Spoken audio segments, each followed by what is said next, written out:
تازه خبر په عشق کې ډوبه له امریکا څخه پاکستان ته راغلې میلمنې په کراچۍ کې د خپل یار د کور مخې ته پرلط وهلی دی. د امریکا یوه اوسیدونکې 2 ورځې مخکې کراچۍ ښار ته راغلې ده. هغه ادعا کوي چې پر خواله رسنیو له یو ځوان سره مینه پیدا شوې ده او دلته پاکستان ته پسې راغلې ده. په پاکستان کې معشوق 19 کلن هلک دی او ځان یې ترې پټ کړی دی. امریکایي ښځې د هغه هلک کور پیدا کړی دی او د کور مخ ته یې پرلط وهلی دی. هغه وایي په هیڅ صورت امریکا ته بیرته واپس نه ځي او له پاکستان څخه غواړي چې شریعت ورکړي او پاتې ژوند دلته په پاکستان کې له خپل یار سره تیر کړي. دا د نډال میمن په نوم هغه هلک دی چې له امریکا څخه پسې د 2 بچو مور راغلی ده، خو هغوی ورته ټول کور پرېښی دی او تښتېدلی دی.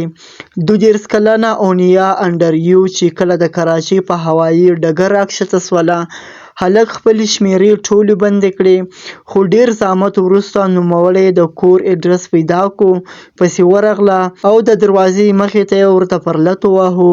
اونیا انډریو امریکا ته له بیرته تللو انکار کړی دی او ادعا کوي چې خپل مین یې ورسره مینه لري، خو کورنۍ یې له ځان سره تښتولی دی.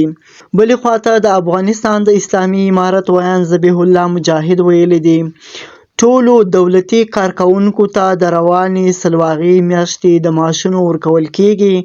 ذبیح الله مجاهد ویلي دی د هیواد بودیجه داخلي بنسټ لري، د بهرنیو مرستو د کولو یا نه کولو پورې اړه نه لري.